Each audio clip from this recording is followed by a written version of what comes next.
On July 19, 1863, John Hay wrote to John Nicolay that he had spent 6 hours with their boss, Abraham Lincoln, going over court-martial proceedings.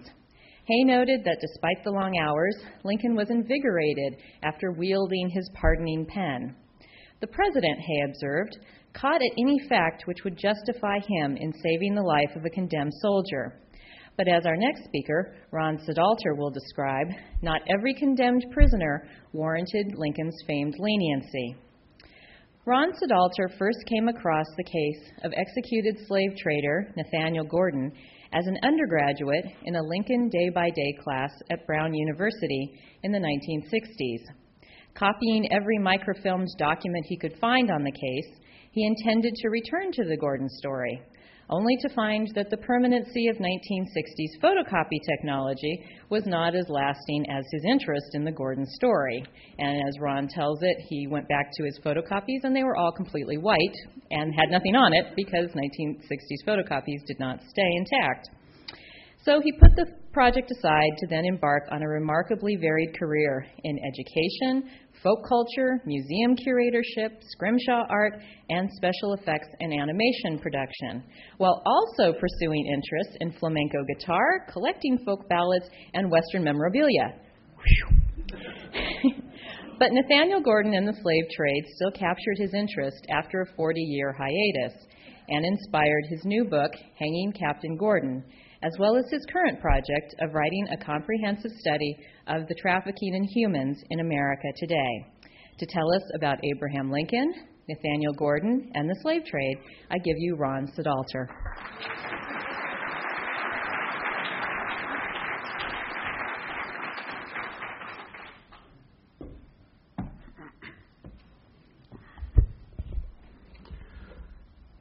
Come all ye sons of freedom and list while I relate the tale of Captain Gordon and his untimely fate. He sailed the middle passage his fortunes for to try, but now he stands condemned by law in grief and shame to die. On a frosty day,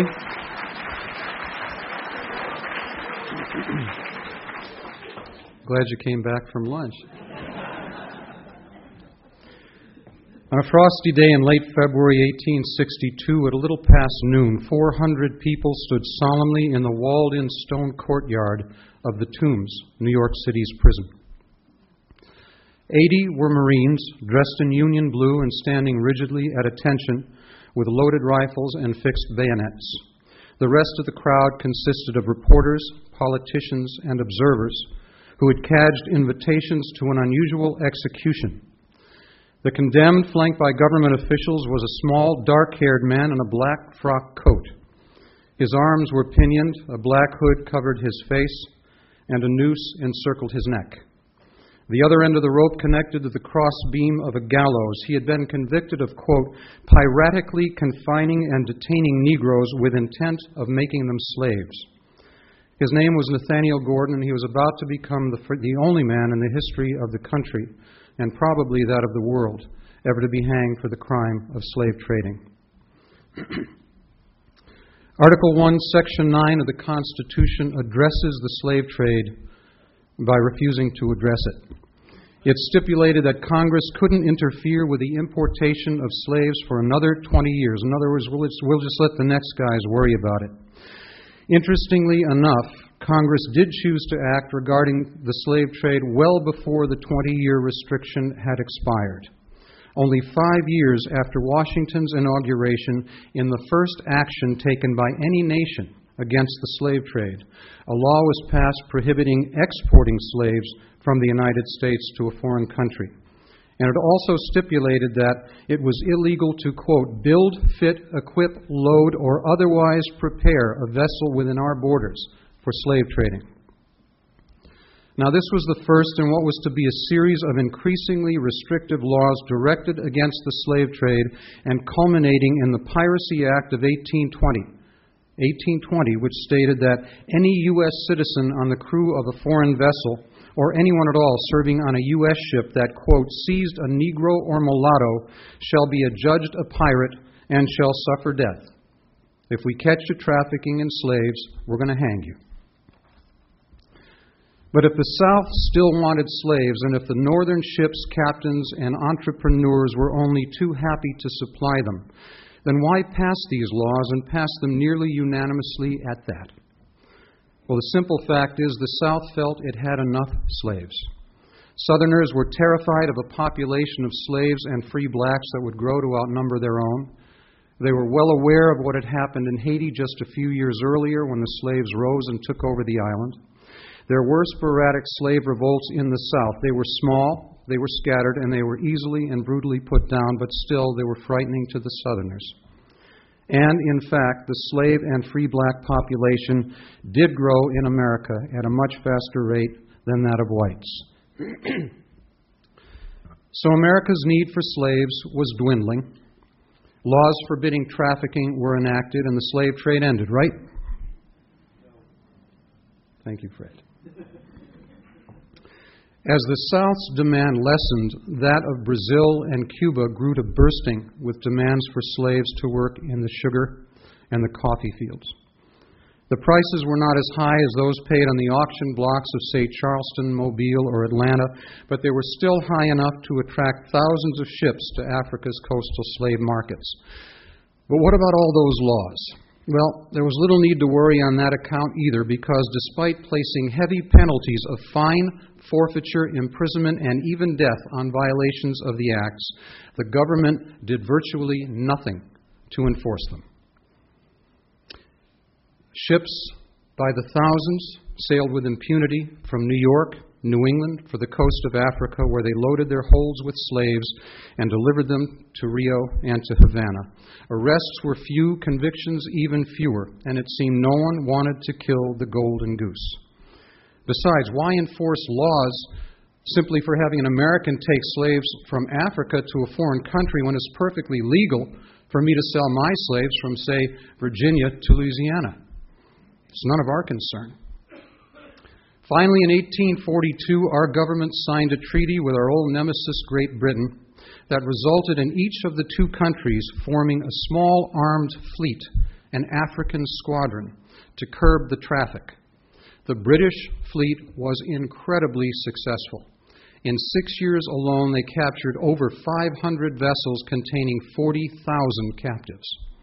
In that same 6-year period, its American counterpart captured 6 ships, one a year.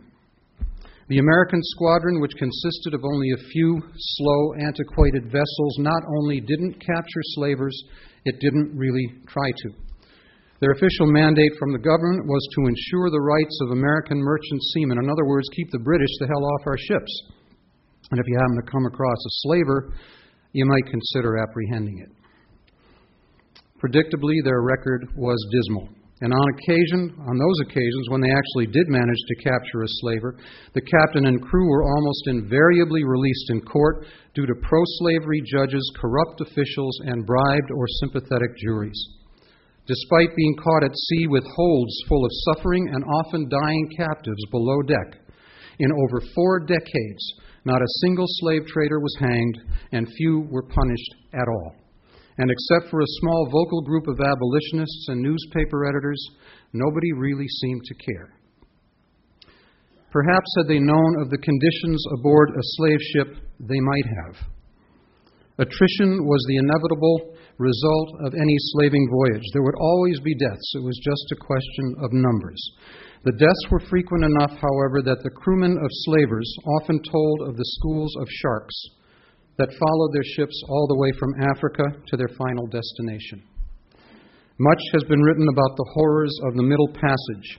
It took anywhere from several weeks to 3 months. Debilitated, already ill, and half-starved during the trek from the African interior to the coast in the waiting slave ship, the Africans, quote, are packed below in as dense a mass as it is possible for human beings to be crowded.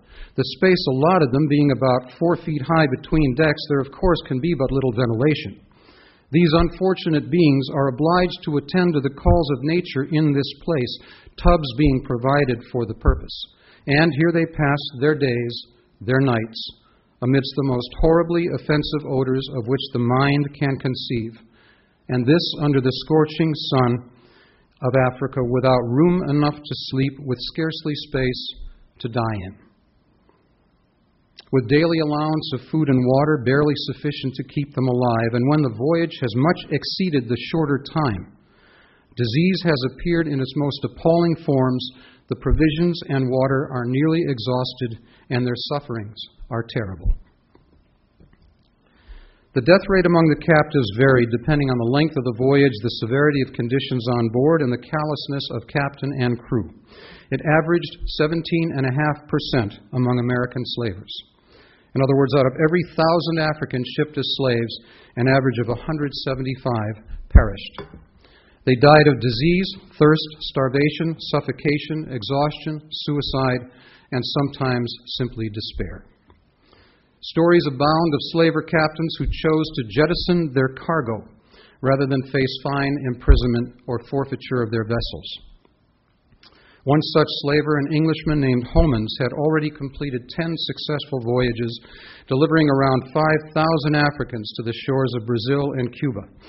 On the return of his 11th voyage, he found his brig, the Brilhante, surrounded by 4 cruisers. He immediately had his cargo of 600 manacled slaves herded to the rail and bound to the anchor chain. When the cruiser's boats made for the Brilhante, Homans had the anchor thrown overside. It plummeted to the ocean floor, carrying with it every man, woman, and child. When the warship's crews boarded the Brilhante, they found clear evidence that several hundred human beings had occupied the hold only moments before, but they could do nothing.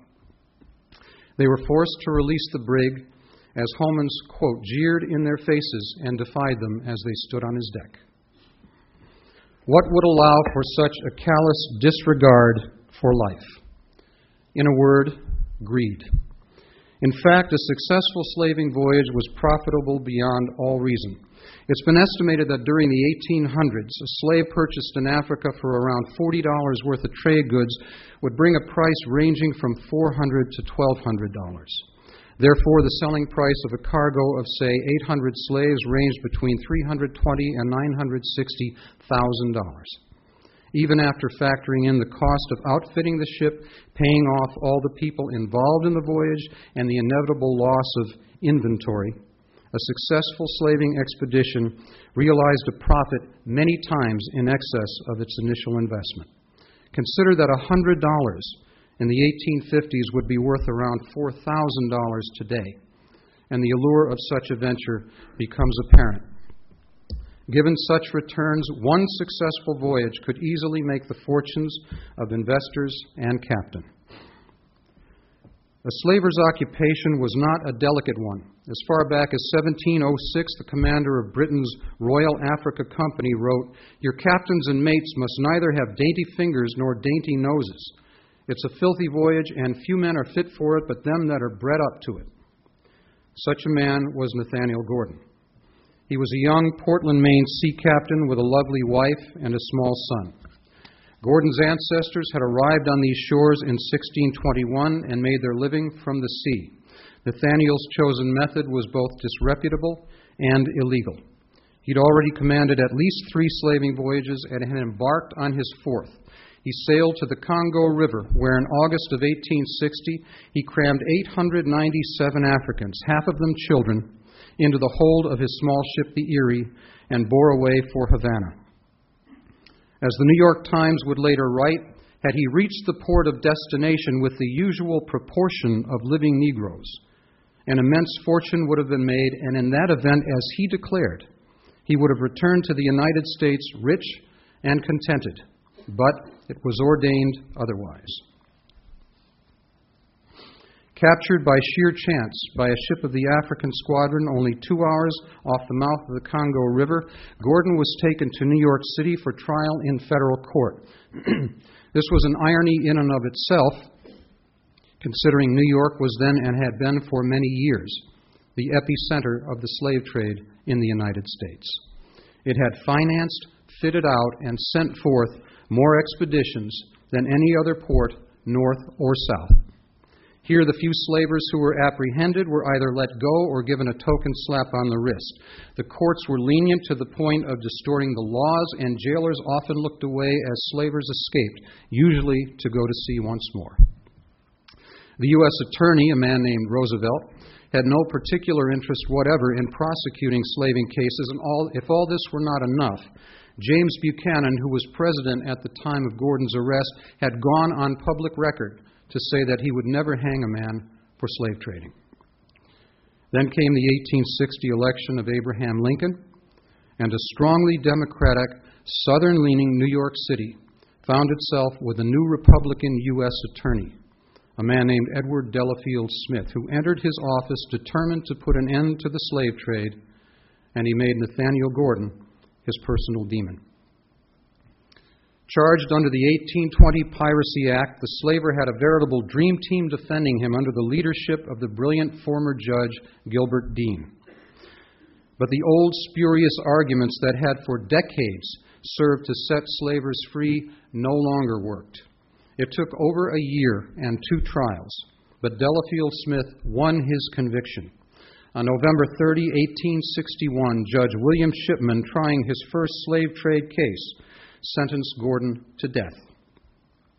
His pronouncement of judgment rings with an indignation and a sense of outrage that still reverberate nearly 150 years later. You are soon to be confronted with the terrible consequences of your crime. Do not attempt to hide its enormity from yourself.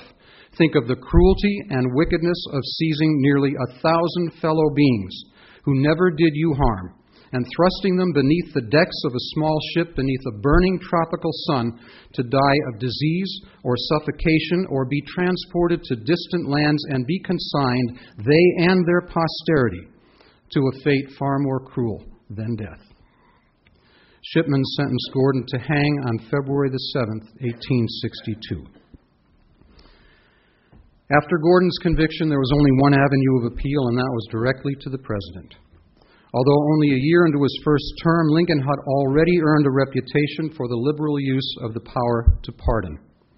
He was to some a man of compassion and mercy, to others a sentimental meddler who was continually undermining military discipline and the sanctity of the courts.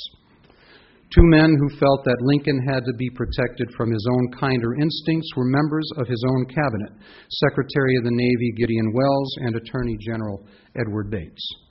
The president, Welles confided to his diary, is always disposed to mitigate punishment and to grant favors, and sometimes this is a weakness. Bates defined Lincoln as an ideal man with but one failing. I've sometimes told him that he was unfit to be entrusted with the pardoning power because he's almost certain to be affected by a touching story. Lincoln's correspondence secretary, William O. Stoddard, said that Lincoln was, quote, downright sure to pardon any case in which he saw a fair excuse for pardoning, and some people think he carries his mercy too far. It's hard to imagine the constant assault upon Lincoln's sensibilities by the petitions of desperate people. Take, for example, the letter of young Sally Petty, of which this is a brief excerpt. Mr. President Lincoln, dear sir, I take my pen in hand with a broken heart to try to write you a few lines. I cannot write for weeping. I'm a poor little helpless girl of 13 years. Oh, Mr. Lincoln, they have sentenced my papa to be shot. Oh, won't you pardon him? How can I live and no papa to protect me? Oh, Mr. Lincoln, if you let my papa be killed, it will kill me and mother too. There were 3 areas in which Lincoln's pardoning power pertained. The first of these related to cases in the civil courts. This included the slave trade.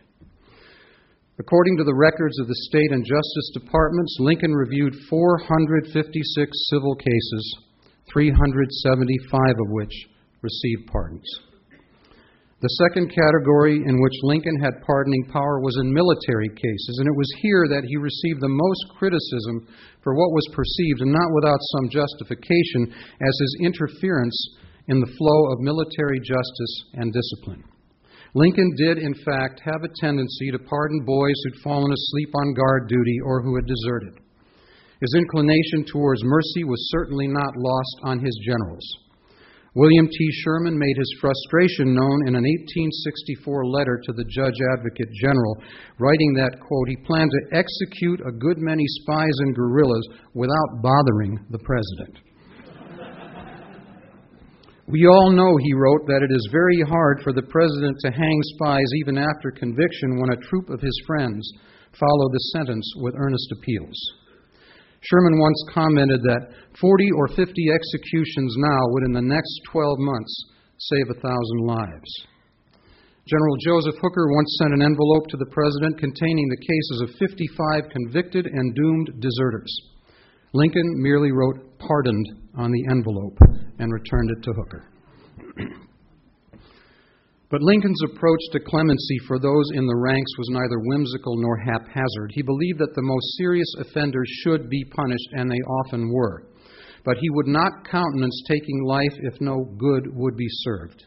He made it clear to General George Meade that he was, quote, unwilling for any boy under 18 to be shot. As a rule, he disallowed shooting men for desertion. Must I shoot a simple-minded soldier boy who deserts while I must not touch a hair of the wily agitator who induces him to desert? I think that in such a case to silence the agitator and save the boy is not only constitutional, but withal a great mercy. The third class of cases calling for Lincoln's clemency had to do with those in rebellion against the government. This being the Civil War, more than half the country fell into this category. Lincoln's attitude toward the South reflected the greatest expression of his mercy. He wanted nothing more than a return of the seceded states to their former place in the Union and was, quote, ready at any time to grant a general amnesty with a remission of all penalties except the loss of property in slaves, if the measure would hasten the return of peace and the end of the Confederacy. None of this is to imply that Lincoln was always a soft touch. An old friend wrote that the president, quote, would strain a point to be kind, but he never strained it to breaking. He would be just as kind and generous as his judgment would let him be, no more. When Lincoln's friend, Illinois lawyer and Congressman Henry Bromwell visited the White House later in the war, Lincoln complained of the constant pressure to pardon or reprieve men. I reckon there never was a man raised in the country, he said, where they're always butchering cattle and hogs and think nothing of it, that ever grew up with such an aversion to bloodshed as I have. And yet I've had more questions of life and death to settle in 4 years than all the men who ever sat in this chair put together. But I've managed to get along and do my duty, as I believe, and still save most of them. But there are some cases where the law must be executed. The Lincoln seen here is a man who is empathetic and kind, but he's also the leader of a powerful war-torn nation, keenly aware that his decisions, great and small, inevitably have to reflect that nation's greater good. And so it would be in the case of Nathaniel Gordon. Once it became apparent that a man might actually hang for slave trading, the pressures on Lincoln became tremendous. Members of Congress sought clemency from him, as did some of Lincoln's personal friends. Petitions containing thousands of names came to Lincoln's desk, earnestly beseeching him to pardon Gordon or, barring that, at least grant him a reprieve. Their arguments ranged from the sentimental, please consider his innocent mother, wife, and child, to the legal. You just can't kill a man over a law that's been a dead letter for over 40 years. And for every supplicant on Gordon's behalf, there was one seeking his death. The New York Times wrote on January 28, 1862, "It is more than high time to assure mankind that we do in all honesty regard man-stealing as a crime of the utmost atrocity. Every consideration of justice and of public policy demand the execution of the sentence upon the law and upon Gordon. And we doubt not that the President will so answer the prayer of his petitioners." The New York Post took a much more diplomatic approach. "We hope the President's good nature will not overcome his duty as guardian of the laws." In late January 1862, Gordon's counsel, Judge Gilbert Dean, went to Washington to urge the President to pardon or reprieve his client. And so did U.S. Attorney Delafield Smith. Fearing that public pressure might tempt Lincoln to spare Gordon's life, Smith had hurried to the White House to implore him not to interfere. One of Smith's assistant U.S. attorneys later described the prosecutor's meeting with the president. When he met Mr. Lincoln, as he afterward reported to me on his return, Mr. Lincoln took out from his desk the reprieve already prepared and laid it before him. He picked up a pen which he held in his hand while he listened to the argument of Mr. Smith on the imperative necessity of making an example of this man Gordon in order to terrorize those who were engaged in this business. Mr. Lincoln listened to him very patiently and with a sort of wail of despair, as it was afterward described. Flourishing the pen over the reprieve, he said, "Mr. Smith, you do not know how hard it is to have a human being die when you know that a stroke of your pen may save him." He threw down the pen.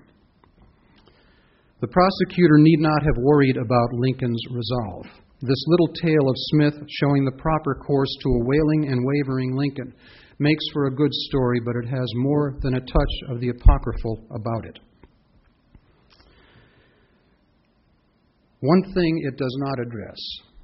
From the very beginning, Lincoln had no intention of sparing Nathaniel Gordon's life. We know this because Lincoln himself tells us so. On February 4, just 3 days before Gordon was scheduled to die, Lincoln wrote, "I think I would personally prefer to let this man live in confinement and let him meditate on his deeds, yet in the name of justice and the majesty of law, there ought to be one case, at least one specific instance of a professional slave trader, a northern white man, given the exact penalty of death because of the incalculable number of deaths he and his kind inflicted upon black men amid the horror of the sea voyage from Africa." And 3 years later, shortly before his own death, he told Congressman Henry Bromwell, "There was that man who was sentenced for piracy and slave trading on the high seas. That was a case where there must be an example, and you don't know how they followed and pressed to get him pardoned or his sentence commuted, but there was no use of talking. It had to be done. I couldn't help him." With all the pressure on him to act in regard to the Gordon case, Lincoln clearly had to make some sort of response, and this he did by issuing Gordon a reprieve of 2 weeks. In it, Lincoln states that Gordon may have been misled by his counsel and his supporters into expecting a commutation, and to give him time to, quote, "make the necessary preparations for the awful change which awaits him, I do hereby grant unto him a respite until Friday, the 21st day of February." Attorney General Bates had advised Lincoln against the 2-week reprieve, concerned that it would be misread by many as an opportunity to plead the slaver's case anew, and he was right. Meanwhile, there was an air of fear and anxiety in the White House that had nothing to do with Gordon, the war, or the nation. 2 of the president's sons, 8-year-old Tad and 11-year-old Willie, were seriously ill, probably from typhoid. Tad would improve, but Willie's condition worsened. Of all Lincoln's children, Willie was the closest to him in manner and nature, and Lincoln adored the boy. On February 18, Bates wrote in his diary, "The president's second son, Willie, has lingered on for a week or 10 days and is now thought to be in extremis. The president is nearly worn out with grief and watching." Just the day before, Lincoln had received a letter from Rhoda E. White, the wife of a New York judge. She had come to Washington and brought with her Captain Gordon's wife and mother to plead for clemency. Her letter caught Lincoln at his most vulnerable.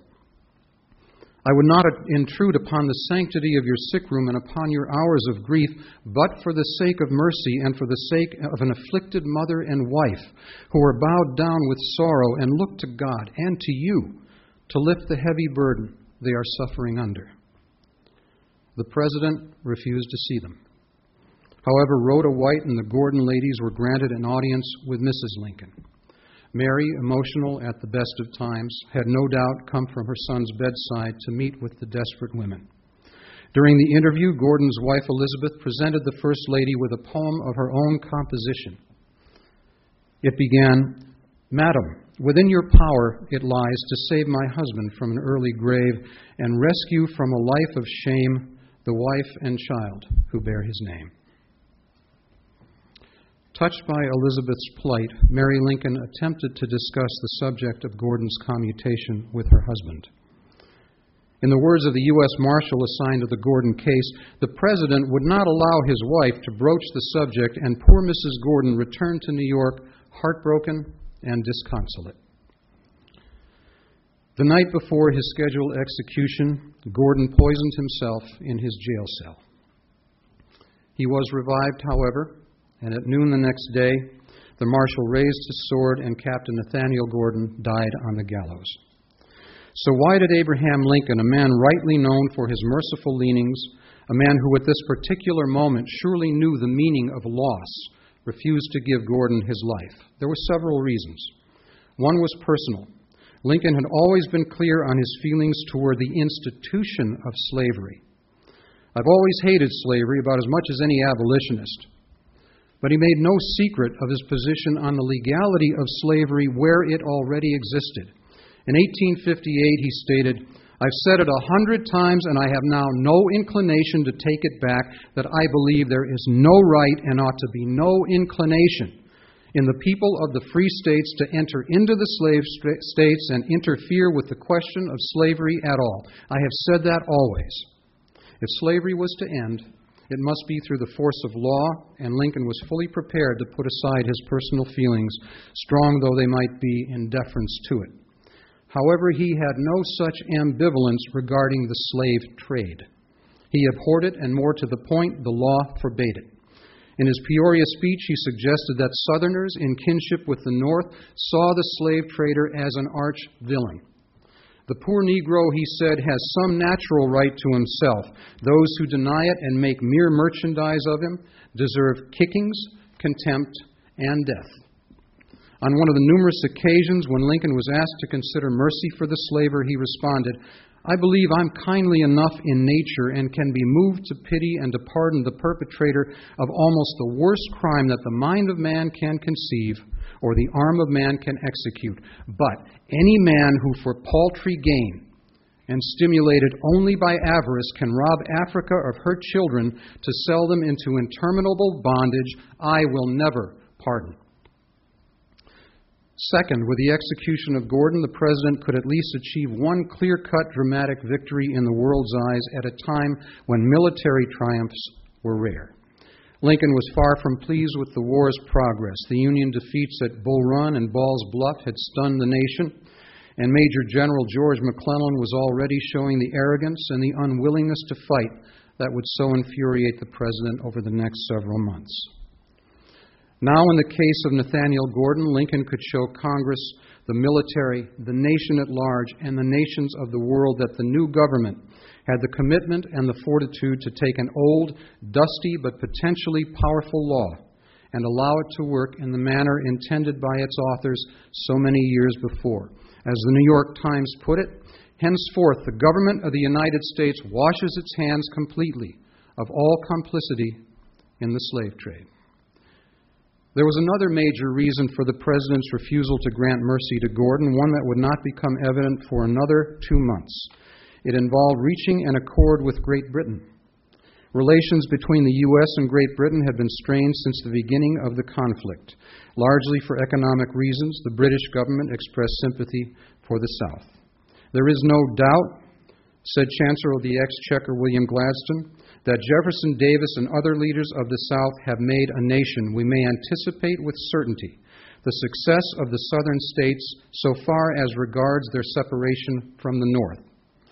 Any British attempt to stop a suspected slave ship flying the American flag was still viewed as an act of outright aggression, but the U.S. Navy was now devoting most of its energies to the war, and maritime efforts to end the slave trade had practically ground to a stop. Lincoln took steps to correct this, and through Secretary of State William Seward, had quietly begun negotiating a treaty with Lord Lyons for Britain's help in suppressing the slave trade. London, it can be assumed, was following the case with some interest. The new administration's level of commitment to the enforcement of America's slave laws would let Britain know just how serious Lincoln was about eradicating the traffic. And sure enough, On March 8th, the London Daily News published a lengthy article reflecting British response to Gordon's execution. It read in part, "It is an index of the quality of Mr. Lincoln's government, its strength of principle, and the consistency of its policy, and it marks the end of a system. They said Gordon would certainly be hanged, and they were right, and from the Bight of Benin to the coast of Cuba, the man-stealer will tremble." This was the response that Lincoln had sought, and it paved the way for the Seward-Lyons Agreement. In their biography of Lincoln, John Nicolay and John Hay, the President's former secretaries, confirm the political value of the slaver's death. That this treaty betokened more, they wrote, than mere hollow sentiment is evinced by the fact that under the prosecution of the government, the slave trader Nathaniel Gordon was convicted and hanged in New York, this being the first execution for such a crime under the laws of the United States, after their enforcement had been neglected and their extreme penalty denied for 40 years. And finally, Lincoln refused to save Gordon because at bottom, the sentence was just and appropriate. His was not the case of a 16-year-old boy falling asleep on picket duty or of a frightened soldier running from the terrors of battle. There was nothing in Gordon's offense or personal history to call forth that remarkable compassion for which Abraham Lincoln was so well and so rightly known. I thank you.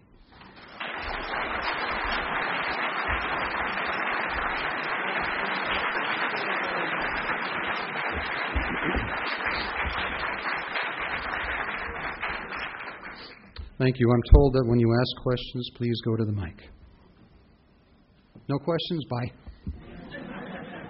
Just kidding, Fred.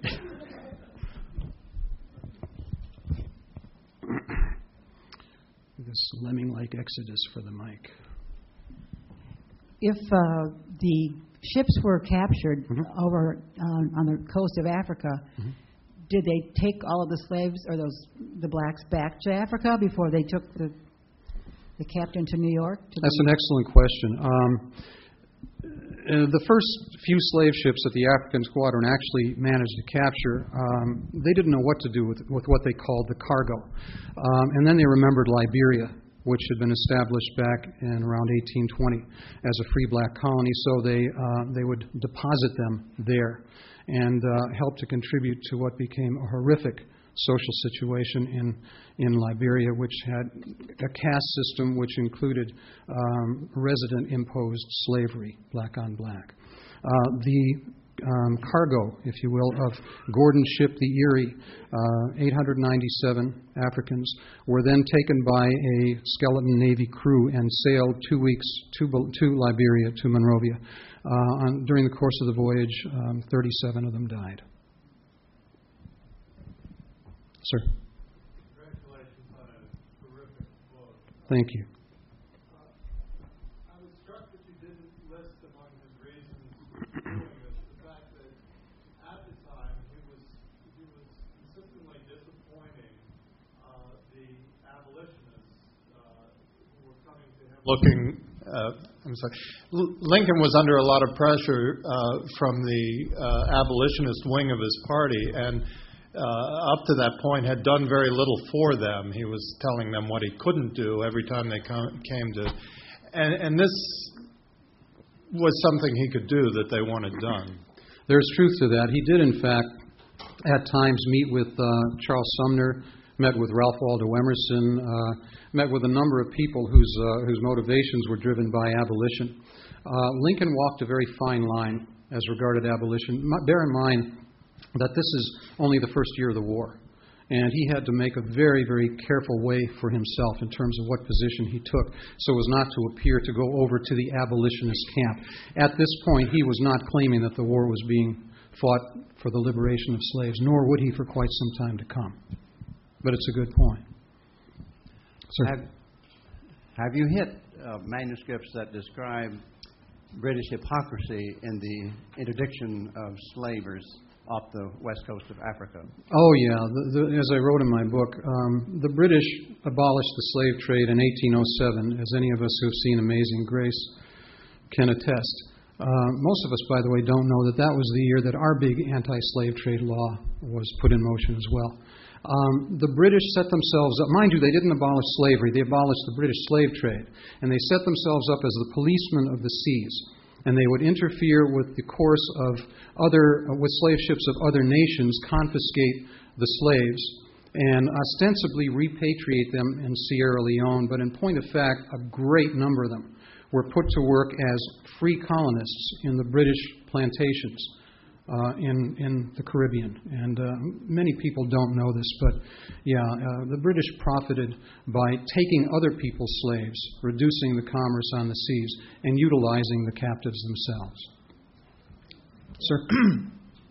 Did the Britishers put any, because we know the most of the West Africa was the British colonies, so did they put any law enforced against slavery in their colonies at that time?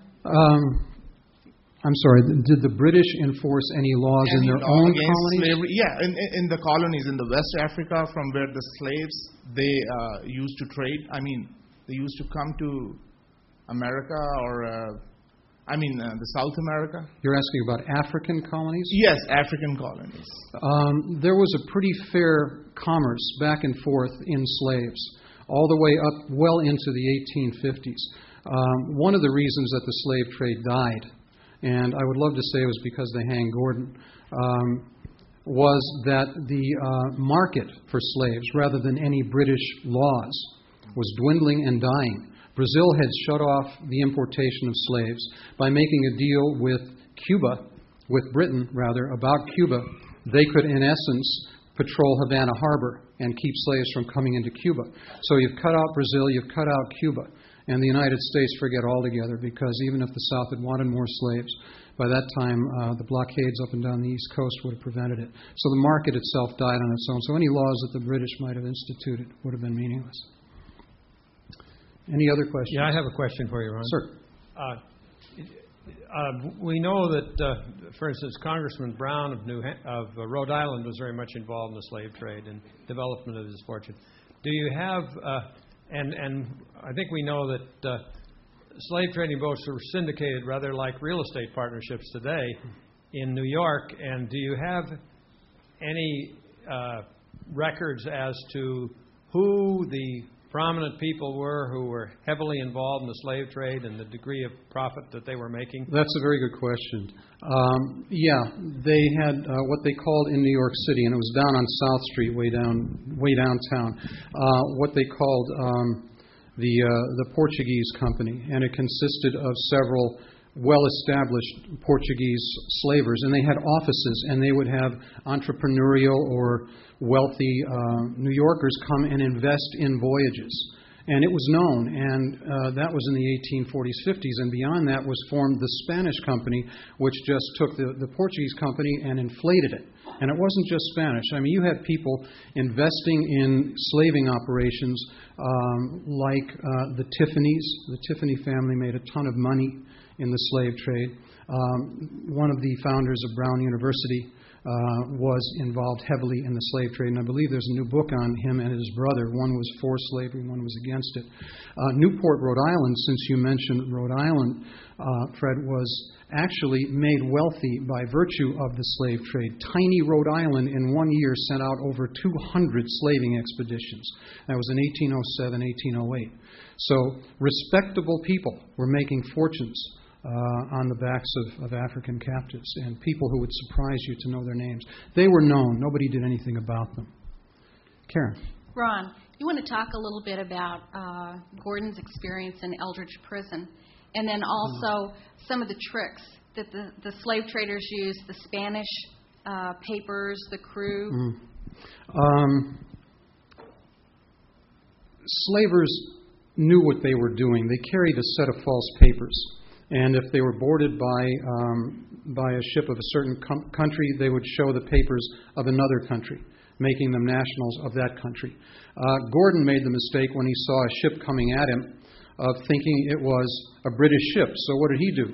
He hoisted the American flag. That was the first in what was to be a series of really dumb moves. And it turned out to be a U.S. steam-powered sloop of war. As far as the Eldridge Street jail goes, he was brought to New York and he was overseen by a marshal named Isaiah Rinders, who was a scoundrel. He was a Mississippi riverboat gambler and a killer. And he had become U.S. Marshal under the corrupt New York Mayor, Fernando Wood. And he made sure that Gordon could roam the town as long as he came back the next morning by paying $50 in silver. And he treated this minimum security hotel, if you will, as he said himself, more as a gentleman out of his element than as a felon. Is there time for one more question? Yes. Just a quick question. You mentioned that after Gordon's conviction, his only recourse lay with presidential pardoning power. That's correct. And if you know, I was curious, perhaps for you and for the attorney that spoke earlier, why was there no right of judicial review either in an appellate court or in the Supreme Court? Well, they tried this. That's a good question. They tried the Supreme Court, but the law is and was that if both judges on this case, and there was an associate Supreme Court justice sitting with a circuit court judge, if they both agreed, then the Supreme Court could not review the case. They tried it, and Roger Taney, as a matter of fact, said, you're out of luck, can't help you. And they had to go to Lincoln at that point. Thank you all very much.